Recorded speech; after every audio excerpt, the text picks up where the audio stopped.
Hello, everybody, and welcome to the match preview as Derby County travel to Vicarage Road to take on Watford this Saturday. And to talk all things Watford, there was only one guy we were ever going to go to. Well, one team of guys, not because I like Mike more than the other people, but it's Mike Duffy from Voices of the Vic. Mike, it's great to see you again, buddy. How the heck are you? Yeah, really, really well. Do you know what? It might sound sad, and I'm not just saying this because you're on Zoom, but when you guys got promoted, I said to Ben, my other guy, I said that means we get to speak to Corey and Jason again.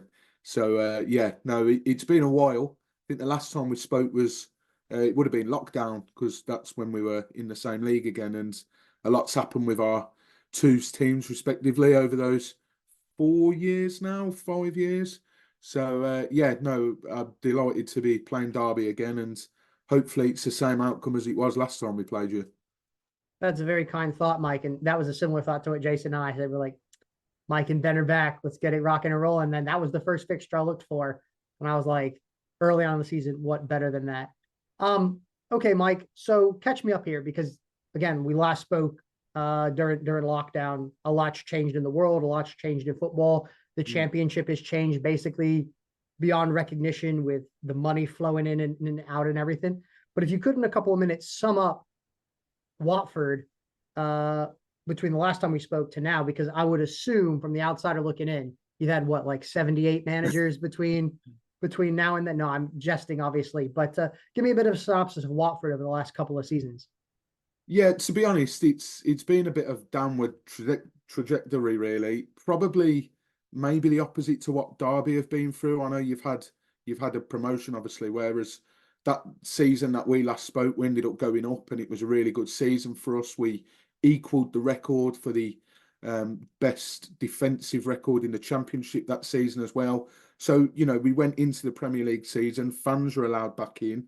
We started off with a 3-2 win over Aston Villa, and we thought, hey ho, we're back, you know, let's have another stab at it. Unfortunately, it was probably one of the worst Premier League seasons I can remember Watford having, other than the time we went up in 2006. But it really was poor, and we just didn't get the transfers right. And as Watford do, we changed managers a couple of times, and then we come down and we thought, right, okay, let's really try and sort recruitment out and sort this team out, get rid of some deadwood, and let's go again and try and get promoted at the first time of asking, because as everyone knows, if you don't do it the first time of asking, you could easily get stuck into a rut. And I'm sure Derby fans are no strangers to that rut. So, yeah, it didn't quite go to plan. We started the season with Rob Edwards, and things looked, you know, quite rosy. He looked a good coach. He was. You paid a lot of money for him as well, didn't you? Yeah, exactly. You paid a bit of a fee to Forest Green. I remember that. Yeah, so yeah. We found out how much of a weirdo the Forest Green owner is, and how bitter he was about it. So they're on the list. We're not getting a Christmas card off them anytime soon. So yeah, he come in, and it seemed like, oh, okay, you know, we've got a coach who's open about what he wants to be. He's very refreshing to listen to, and his ideas are going to come across. Now, again, Watford, in true fashion, we didn't quite back him with the transfers that he wanted and the type of players that he needed. And we basically give him a load of players and says, right, I know this isn't quite what you're looking for, but try and work with them. And it didn't quite go to plan. And I think, in true Watford fashion again, the first international break, we got rid of him. And I think we were sniffing around the playoffs, and the usual stuff was, oh, Watford have got rid of another manager. This position the table. What are they doing? We brought in, now this is where it's really hard to remember. I think we brought in Slaven Bilic. I really liked Bilic. I think he's no nonsense. He got us a couple of good results. We obviously had the World Cup that year as well, so there was a break because it was in Qatar. I think before the World Cup break, we were really good going. We were just outside the playoffs, or we were in the playoffs, and we thought, okay, something could happen here. We brought in a new sporting director / technical director. He was raved about. We brought him in from Frankfurt. He'd done wonders there. They'd not long won the European Cup with Frankfurt. I think it was against West Ham or Rangers. And everyone was saying, wow, how have Watford got this guy? He's bought gems for the last few years at Frankfurt and done wonders for him. Well, he come in with us and did the opposite. So Bilic has since come out and done an interview and says that sort of ruined the momentum that we had at the club. Bilic then got sacked and Chris Wilder come in. Chris Wilder come in and just told us straight. He says, look, the club's a mess. It's absolutely rotten to the core. You need a big clear out. And yeah, then we brought in Valerian Ismail. His football seemed exciting for a couple of weeks, and then it seemed really boring and mundane. Bit like football, the way football's going at the moment, very passing at the back. Oh, we getting near the 18-yard box. Better go back just in case. Start again, back to the goalkeeper. Pass sideways, pass backwards. Very boring. Clevs took over as interim manager and went toe-to-toe with some brilliant coaches in the league at the back end of last season and did a very respectable job. I think we only lost once. And he started the season as full head coach now, not interim. And 3 wins out of 3, 2 in the league and 1 in the Carabao Cup. And the Carabao Cup one for Watford, there might be Derby fans listening thinking, okay, chill out, it's the Carabao Cup and you beat a League Two side. Well, just to put it in a bit of context, Watford over the last, I think it's the last 4 or 5 years, we've been knocked out of the first round of the Carabao Cup by lower league opposition. So the fact that we come up against lower league opposition and beat them 5-0 is very good sign for Watford. And yeah, it's been the best start that we can imagine. A lot of people, including a couple of our guys on the podcast, tipped us to go down this season. The Not Top 20 podcast tipped us to finish rock bottom. Second tier podcast have said we're going to go down. So it was all a bit doom and gloom. We're still nowhere near done, I don't think, in the transfer window. We still need to bring a few more players in. But it started a lot better than anyone thought. So in a nutshell, that's the last 4 or 5 years. A lot of managers. Yeah, you went through. I don't know. I ran out of digits of Yeah, people who've been exactly. replaced at Watford. Pretty soon they'll be praising you guys on the pod as well. The owner will come in and get new hosts for Voices of the Vic. You never know. Well, The exactly. reaching arms of football. Mm. Yeah, you said Chris Wilder there. That seems a bit of a weird kind of move for me. Wilder always strikes me as someone who likes to be more northern teams. Yeah. Oh, and things like that. And I remember seeing that. I was like, I don't really think he's going to work out there.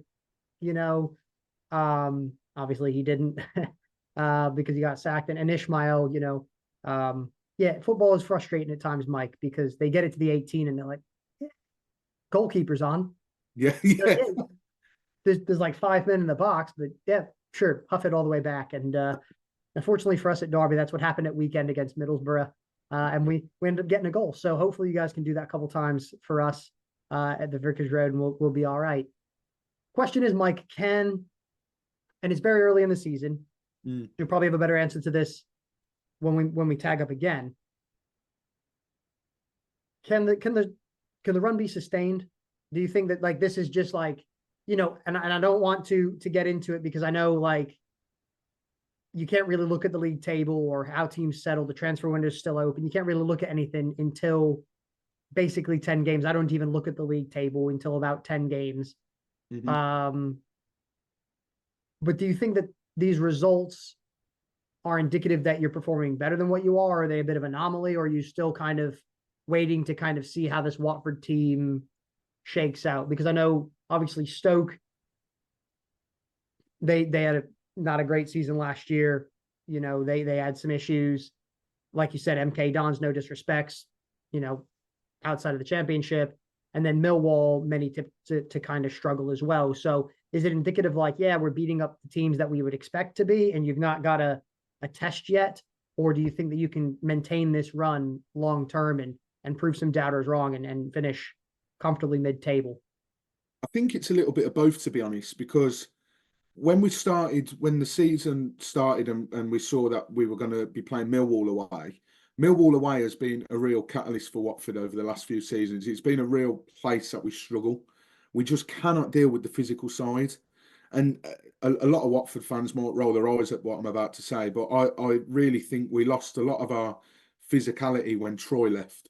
And we never really brought in sort of warriors people that would sort of, if it got a bit dirty, they'd roll their sleeves up and be like, yeah, man, I want a bit of this. Let's go and get it. We did not seem to have that fight in us. So Millwall, we've had some absolute stinkers over there over the last couple of seasons. I remember that we were 3-0 down in half an hour, and Tom Bradshaw got a hat trick, and then it's not been a happy hunting ground. So when we saw that, we thought, okay, we know that Millwall are physical, because Neil Harris has obviously gone back in as manager, and when he was appointed sort of midway through of last season, we were his first home game, and they beat us 1-0. And we were like, right, so we know it's going to be hostile. We know what they're going to be like. And I think we've benefited, to be honest, with some quite dodgy goalkeeping on show. So our first goal of this season was direct from a corner, and Millwall's new goalkeeper, who they signed from Lincoln, he should have done a lot better on it. I don't know what he was doing. And we scored a free kick from about 20, 25 yards out. Again, could the keeper have got there? Possibly, if he positioned himself a little bit better. And then Victor Johansson, who we come up against with Stoke at the weekends, he's a magnificent goalkeeper. But a couple of the goals, I think Kayembe's second goal, especially the third goal, he should have done a lot better with, and even the first one, to be honest. And then against MK Dons, I think 3 of the goals, the goalkeeper had a bit of a stinker. But what's surprising us at Watford at the moment is, obviously a lot of people tipped us to go down, our own fans included, and it's because we don't have that fight, and players don't seem like they care when they put on a Watford shirt. But so far, and like you rightly point out, it is very early in the season, so who knows what's going to happen. So far, though, they're ticking all the right boxes. But what we don't want to happen is the owner to look at this and think, oh, okay, they're all right then, so we don't need to sign anyone. We've brought in a lot of money through transfer sales over the past few seasons, and we've not even reinvested 10% of it. And it's really frustrating, because it's almost like he's putting all his eggs in the Udinese basket again, and he's sort of neglecting Watford. Whereas over the last few seasons, when we've been in the Prem, it's been vice versa. They've put the eggs in our basket and said to Udinese, sort something out yourself. So it's really frustrating, and a lot of people think he might be asset stripping to sell the club. We don't know, but yeah, I mean, it's been by far and away a lot better than anyone expected. I do think we can sustain it, providing we bring in players. We cannot just think, just because we're doing all right, if we have a couple of injuries, we're done for. So we really need to make sure we bring in a few. Apparently, we've got an experienced defender coming in. We're after a number 9 as well. There's been a couple of names floating about with that one. And then we might be losing Wes Hoot. That one's been ongoing for a few weeks now. And then Yasser Asprilla as well looks to be leaving. Clev's actually come out and said that he doesn't expect him to stay. So it all lies on what goes on in the rest of the transfer window. But for me, if you offered me mid-table now, I would absolutely snap your hand off. And I think probably 7 or 8 out of 10 Watford fans would probably do the same as well. I'd snap your hand off for mid-table as well, Mike. We can link arms in like 13th and 14th place, and I'll be perfectly happy with that. And it's like you read my notes, because I was going to bring up Asperilla and I was going to bring up Hoyt. Let's talk a little bit about the incomings and outgoings at Watford. You raised a lot of money over the last couple of years. Was that systematic of having to do that because of parachute payments running out and profit and sustainability rules? Or was that, again, what is perceived to be, or could be perceived to be, as asset stripping, or just an owner making a decision to sell assets that he owns, vice versa? Is a bit of PSR involved there? Or I think if you ask the owners, they'd probably say, oh, it's because the parachute payments have run out. It would be a nice, easy answer, and they'd be like, right, okay, they're happy with that answer. And look, a little bit of it could well be that the parachute payments are running out. But I think personally that he is getting ready to sell. He did basically, some of the other Watford podcasts sort of rallied together. We were included, but we didn't do half as much legwork as the other guys. But they rallied together and finally got a meeting with fans there, with Gino Pozzo, because he's never spoken to English media. He's never spoken to the fans. He obviously penned a letter when he bought the club, and I think he did something when we got promoted as well. But other than that, he's never spoke directly to the fans, and a lot of fans were getting aggravated. So they did that interview, and he said, "Look, I don't want to sell. I want to get us back to the Premier League, but everything is pointing in the direction of they are trying to asset strip, because you don't bring in the money that we have brought in and then spend less than 10% of it." And it is really frustrating because, listen, the Pozzos have always been buy gems for low fees, build them up, and then sell them on. You look at Richarlison, for example. We bought him for a low fee. We sold him to Everton for near enough £50 million. I'm trying to think of a few others. You got João Pedro, bought him from Fluminense, the same team as Richarlison, sold him for 30 million to Brighton. And there is a longer list, but I can't think of it off the top of my head. And we understand that's how the Pozzos do things, and we've got no problem with that, because we get that player, and for 2-3 years or however long he's with us, he's playing out of his socks every weekend, and he's doing really well for the club. And in the end, we know that he's probably going to go, but it's going to bring us in some funds, and we've got no problem with that. But what we have a problem with is we're getting rid of these players and we're not replacing them. And I know that it's not as easy to replace the quality like for like, but it's like we're not even trying, and that's the hardest thing to sit and watch, and it's so obvious. So yeah, maybe a little bit to do with the parachute payments, but I really do think he's getting ready to sell, because we quality wise we are thin on the ground. I've just been looking here, Mike. You signed what, 6 players in the summer so far, and you paid £1 million for a Fluminense under 20 Brazilian center half, and then 281,000 for Celtic B League striker, and then a free transfer. Musa Sissoko's back at Watford, and a couple of loans from Troyes and Udinese. Are you happy with the transfer business so far? I can get the sense that you're not, because you need more reinforcements. But like, if any of these, obviously Musa Sissoko's a quality player, especially championship, even at his advanced age, probably same age as me, at an advanced stage, when the knees start creaking, and whatnot. Like, how have you rated your window so far? And I know you've told me what you already need. How are you happy? Yeah, yes and no. I mean, before a ball was even kicked, we've re-signed Jonathan Bond, who we had as a goalkeeper. Crikey, I think the last time he played for us was 2013-14 season. So he's been gone. He's gone here, there, and everywhere. Then he was in America with LA Galaxy, not really played for a long time. We brought him in as a free. We got rid of Ben Hamer, who, to be fair to him, when he was called I know that guy. season, he he did very well. I quite liked him, and there are a lot of games in that run around Christmas time where we were doing really well. He played, and if it wasn't for him, we would have, sacrificed the 3 points. So it's almost like, why are we getting rid of him and then bringing, Jonathan Bum back? It surely would have made sense. But hey ho, Sissoko. A lot of people were worried that his legs had gone and he wouldn't be able to play anymore, or replicate sort of any decent performances. We had Jake Livermore last season for a season, and he was brilliant. I think he come in, his experience, he knows the league. Yes, his legs have gone and aren't quite there, but Sissoko so far has been brilliant.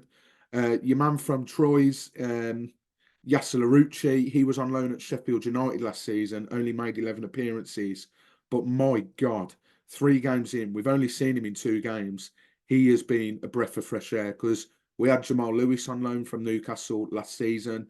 And I'm just glad Ben's not here, because he'd probably get your podcast thrown off air with some of the expletives coming out of his mouth to describe Jamal Lewis, because he was not a fan. And I think the 20,000 other Watford fans in the Vic most weeks were probably not a fan as well. So he's a complete opposite of Lewis, and exactly what you want as a left wing back. Rocco Vata, the man that you mentioned from Celtic, we saw him in pre-season, and then we saw him in the MK Dons game. one hell of a player. When he gets, that development right, and if we manage his minutes correctly, he can go on to be one hell of a player because he's a proper live wire. So, you know, before a ball was kicked, no, I wasn't happy with the transfer window. I think we still need to sign. We had this discussion on the podcast last night, actually. We still need to sign, I think, a defender, probably a midfielder. I think one of the guys twisted my arm and that, and then definitely a number 9.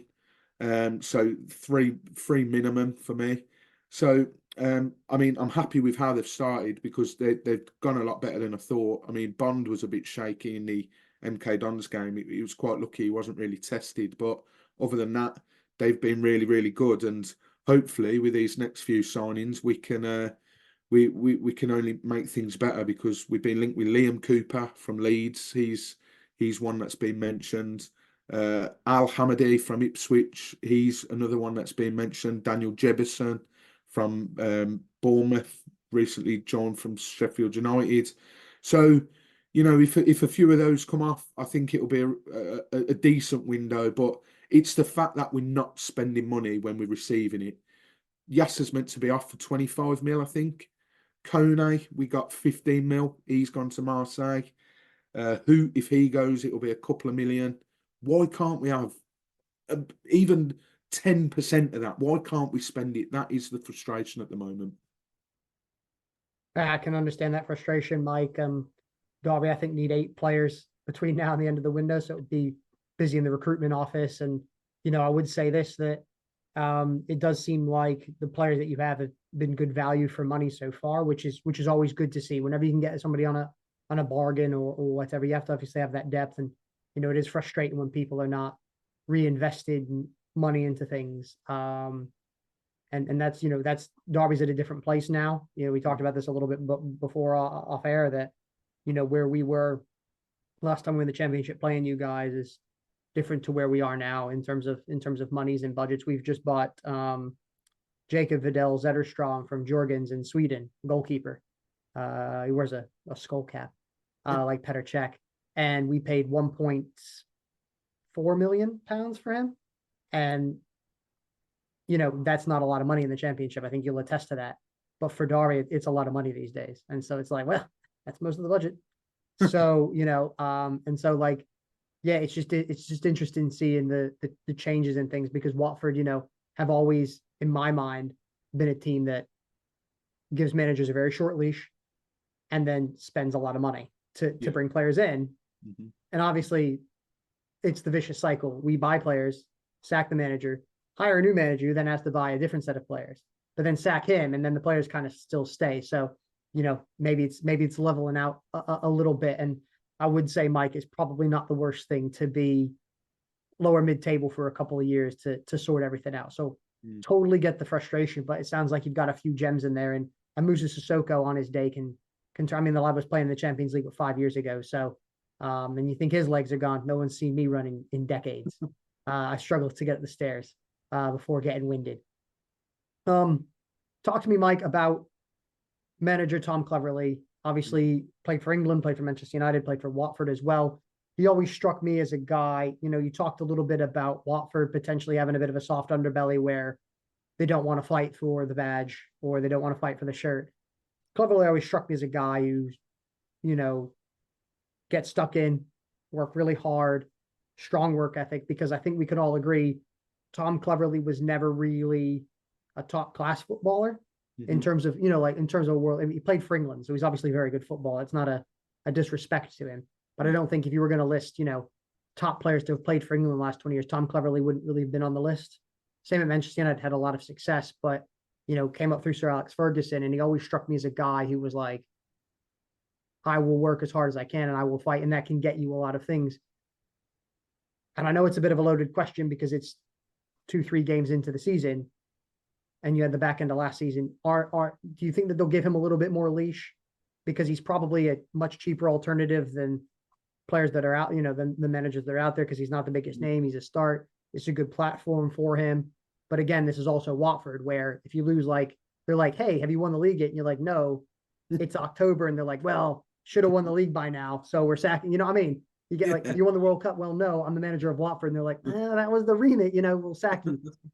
And things can change very, very quickly with the Pazzo family. So do you think that they'll give Cleverly a little bit more leave? And I what have you seen from really Tom hope so. Cleverly over the past couple of months?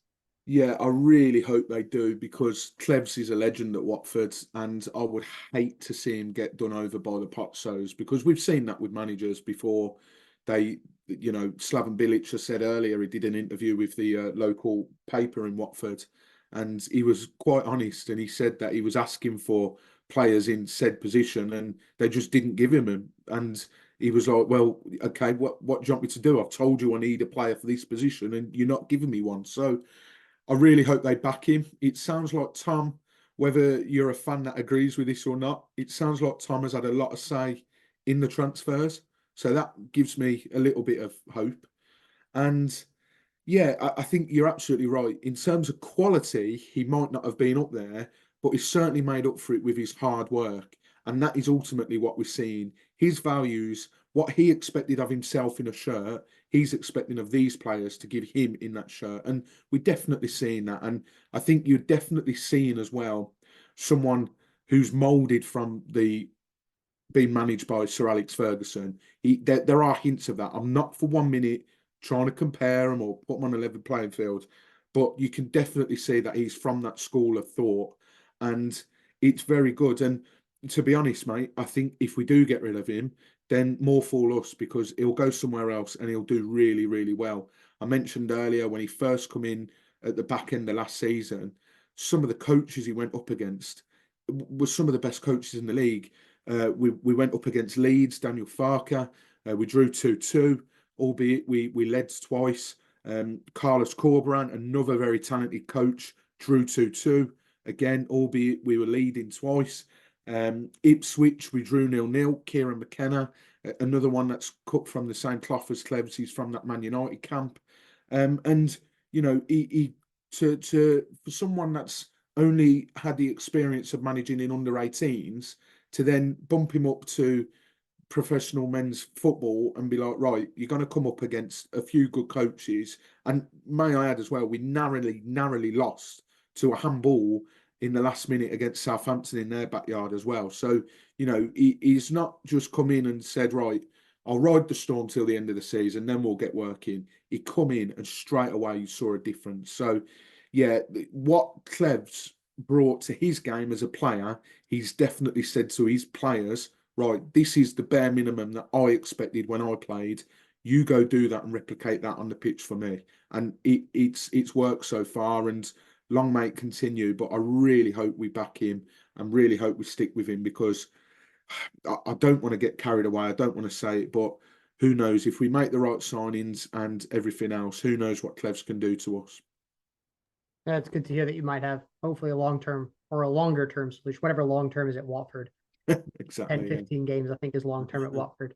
Yeah. Um, Mike, talk to me. Where are the strengths and weaknesses of this Watford side? What do they have to watch out for in terms of the strengths of Watford, and where can Watford really hurt Derby? I think one player that you will need to look out for definitely is our the guy that plays in the 10 in the cam role. Georgie Chatvidadze. He had a very good Euros with Georgia. I mean, Georgia themselves had a very good Euros as well. So he was brilliant for us against Stoke last week. You ask any Stoke fan, and I think they're still having nightmares now. Every time he got the ball, your bum was off your seat. You thought he's going to do something here. I think there was a stat that only Gerard Deulofeu against Arsenal in 2019 created more chances for Watford in one single game. So he created 7 chances, or I think it was 7 chances. Yeah. So he was everywhere. So he's a big player that you have to make sure you're on it because you take your eye off him for a split second, and he's past you, and the ball's in the back of the net. He's got a free kick on him. He scored from 25, however many yards out against Millwall. He's not afraid to take a pop at goal as well. Very good at cutting in, very tricky sort of player that the ball sort of just seems to stick to his feet. Another sort of strength, which it's quite an unknown area for Watford actually to be saying this is a strength. Matty Pollock, the centre back, he had a couple of loan spells, Aberdeen, Cheltenham, and he's come back and he's a different player. He wins everything in the air. He's solid. The one weakness where I think he can get us, it depends if he plays him here this week. James Morris, he's been playing in the back three. He's the left-footed centre back in that back three. Now, James Morris come through our academy. We signed him from Southampton a few years ago, and he's really an out-and-out left back. But we stuck him as a third centre back against MK Dons. He was all right. We thought, oh, okay. And to much Watford fans' surprise, we did it again against Stoke. First half didn't have the greatest of games. I think they sort of cottoned onto his weaknesses. Second half, he was really good. So if you're going to hurt us, it's going to be down that left-hand side of that back three. And as well, if we start with Rajovic or Bio up top, because we only play the one striker, Rajovic was our top goal scorer last season, but you will not find another striker that does not know how to be a striker. His game, and albeit a lot of teams will probably be hearing me say this and be like, oh, we'd love one of them. His game is literally, if it's in the 6-yard box, he's putting it in the back of the net. If it's any further out, he's struggling. So he makes a living off literally tapping it in the 6-yard box. And granted, that's what you want your striker to do, but his all-round game is improving a little bit, but he's, dropping deep. He doesn't seem to be able to hold on to the ball or that link-up play. And then Bio does everything you want in a striker, pressing, really good movement, holds the ball up, wins it in the air. He just doesn't score. So that would be a weakness of Watford's, where your defence might have a bit of an easier day because, the strikers really struggle sometimes. But Georgie Chapverdadze and Matty Pollock are probably the two that I would say, and Sissoko as well. He's like an octopus. He'll get to balls that you didn't think was possible.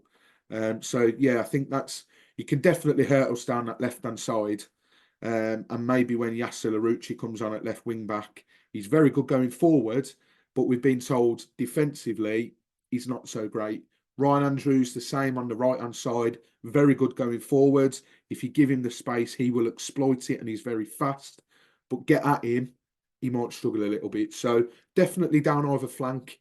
But if you're trying to get balls into the box, might have a bit of a hard time up against Sierralta and Pollock. Yeah, that's good to hear, Mike, because obviously from a Derby perspective, we've got Nathaniel Mendez-Lang and Caden Jackson who are just lightning quick. This week should see the introduction of Jerry Yates into the team. He's been suspended for the first 3 games. He always scores against Watford as well, by the way. Yeah, so good. I didn't. Fantastic. I'm glad he's a bit of a bogey player for you. But to get down the wings, Jackson was playing as a central striker, but I think they see him longer term as a kind of a winger. Get down with a pace, and we'll see if we give a debut to the new goalkeeper Zetterstrom, or we stick with Josh Vickers, who was in the team of the week for the Sky Bet Championship. So interesting decisions for Paul Warren. Mike, the way I'm viewing this game here with a couple of minutes to go is, I'm not going to say it's a 6-pointer, but I think it's a very important game for both teams. If both teams are expected to be, from the experts in the lower third of the table, you could look at this as a very early season 6-pointer. Derby got a fantastic win against Middlesbrough, who are expected to be right at the top of the league. We have to keep the good vibes rolling, go into Vicarage Road, prove we can win on the road, go there and get a result. And, by the same token, you guys have had unbeaten in 3, fantastic start to the season, and you want to keep that going. And so I can really see this being a very competitive game against two teams that, you need to win all your games, and leagues are not won and lost, and relegation's not decided this early, but it can go a hell of a long way. What you pick up now can help you a hell of a long way in May. And it's part of that, that tapestry, that story of the season. So I'm kind of viewing this as a big game, and I'm just curious, because I don't like to talk about the Fight Club. What are your predictions score wise, and how this game's going to go? Well, we want to make sure our home form improves, because since lockdown, where we had a brilliant home form, it's just gone downhill since. So we want to make Vicarage Road a fortress again. So I think it's going to be a tight game. I think we, at home though, we have improved a little bit. I'm going to say it's going to be a 1-0 win to Watford. I very rarely have sort of pointed out Watford to be winning recently. But yeah, I'll go 1-0, but it's going to be a very hard fought game. I think there'll be a lot of chances, but we struggle in the final third sometimes. And I think Chatford is going to score 1-0. Mike Duffy from Voices of the Vic. Mike, great to see you again. I know we're running out of time, but thank you so much and all the best after the weekend. Yes, likewise.